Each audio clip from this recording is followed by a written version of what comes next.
Hello, नमस्कार, आदाब, सत श्री अकाल और अस्सलाम वालेकुम। मैं हूं मोहम्मद अहमद काज़मी, लेकर आया हूं आपका पसंदीदा कार्यक्रम ग्लोबल न्यूज़। इस वक्त की बड़ी खबर लेबनान से है, जिसमें बताया गया है कि हिजबुल्लाह ने एक इजरायली ड्रोन को मार गिराया है। दूसरी तरफ कल इजराइल के फॉरेन मिनिस्टर यायर लैपिड के बहरीन दौरे के खिलाफ बहरीन के अंदर और बाहर मुखालफत हो रही है। टाइम्स ऑफ इजराइल के मुताबिक इजरायली फ़ौज के स्पोक्स पर्सन ने एक ड्रोन के साउथ लेबनान में गिरने की खबर दी है। सोर्सेज ने बताया है कि इस बारे में जांच पड़ताल जारी है और अभी इसके सिलसिले में ज़्यादा जानकारी नहीं दी गई है। लेकिन लेबनान के अलमनार टीवी चैनल के मुताबिक इजराइल के दावे के ख़िलाफ़ लेबनान के हिजबुल्लाह ने खबर दी है कि उसके फ़ौजी थर्सडे को लोकल टाइम के मुताबिक दोपहर 1:55 पर इजरायली ड्रोन को मार गिराने में कामयाब हो गए। साथ ही हिजबुल्लाह ने जोर देकर कहा है कि इस ड्रोन को साउथ लेबनान के यातिर इलाके में निशाना बनाया गया है। आपको बता दूं कि इजराइल ने पिछले महीने अपने कई ड्रोनों को south Lebanon, Syria, West Bank और गजा पट्टी में गिरने की खबर दी और कहा है कि तकनीकी वजह से उसके ये ड्रोन गिरे हैं। इसी बीच गजा में फिलिस्तीनी रेजिस्टेंस ग्रुप हमास ने इजराइल के फॉरेन मिनिस्टर यायर लैपिड के बहरीन दौरे पर रिएक्शन देते हुए इसे गद्दारी बताया है। हमास के सियासी ऑफिस के एक सीनियर मेंबर महमूद अज़-ज़हार ने इसे गद्दारी बताते हुए साथ ही कहा है कि कुछ मुल्कों ने अमरीकी नज़रिए से उम्मीद लगा रखी है और वे वाशिंगटन को खुश करने में लगे हुए हैं। उन्होंने कहा कि जिन अरब मुल्कों ने इजराइल के साथ ताल्लुकात नॉर्मल कर लिए हैं वे इसकी सज़ा खुद ही भुगतेंगे।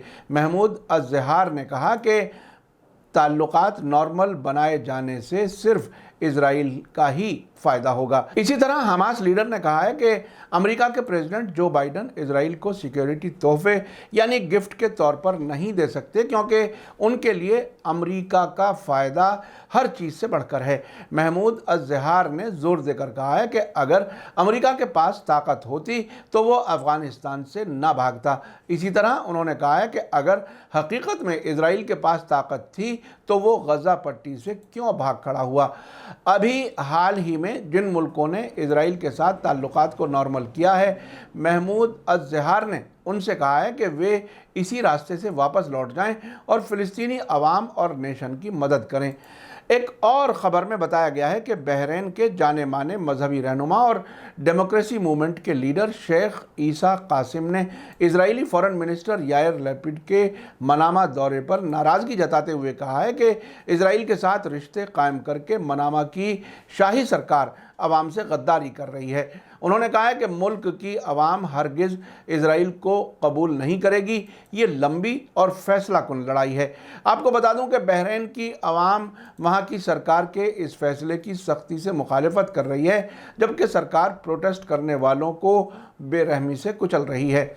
आपको हम पहले बता चुके हैं कि कल इजराइल के फॉरेन मिनिस्टर यायर लैपिड ने बहरीन की राजधानी मनामा का दौरा किया है। उन्होंने वहाँ इजराइल की एम्बेसी के इनाग्रेशन के अलावा वहाँ के बादशाह हमाद बिन ईसा अल खलीफा, क्राउन प्रिंस सलमान बिन हमाद अल खलीफा और फॉरेन मिनिस्टर अब्दुल लतीफ़ अल रशीद अल ज़ायानी से मुलाकातें की हैं और कुछ समझौतों पर दस्तखत किए हैं। कल ही बहरीन की गल्फ़ एयर ने मनामा से तेल अवीव के बीच सीधी मुसाफिर उड़ानों की शुरुआत भी की है। इससे पहले मई और जून में इजराइल और यूनाइटेड अरब एमिरेट्स ने एक दूसरे के यहाँ एम्बेसियाँ कायम की थीं। आपको याद दिला दूं कि पिछले साल Bahrain, United Arab Emirates, Morocco और सूडान ने इजराइल के साथ ताल्लुकात को नॉर्मल बनाए जाने के लिए समझौतों पर दस्तखत किए थे। आखिर में आपको याद दिला दूं कि अगर आपने अभी तक media star world YouTube channel subscribe नहीं किया है तो सब्सक्राइब कर लें और घंटी दबाना ना भूलें। और अगर आप हमें फेसबुक पर देख रहे हैं तो हमारे पेज को लाइक करें ताकि हमारी हर नई वीडियो की खबर आपको सही वक्त पर मिल सके। इसी के साथ मुझे दीजिए इजाज़त। ग्लोबल न्यूज़ का ये एपिसोड आपको कैसा लगा कमेंट्स में ज़रूर लिखें।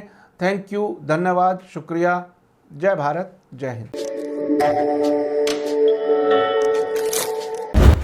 मीडिया स्टार वर्ल्ड की और वीडियो देखने के लिए हमारे चैनल को सब्सक्राइब करें और सीधे नोटिफिकेशन पाने के लिए बेल आइकन दबाएं। और अगर हमारी खबर सच्ची और अच्छी लगे तो अपने व्हाट्सएप, इंस्टाग्राम, फेसबुक और ट्विटर अकाउंट पर ज़रूर शेयर करें।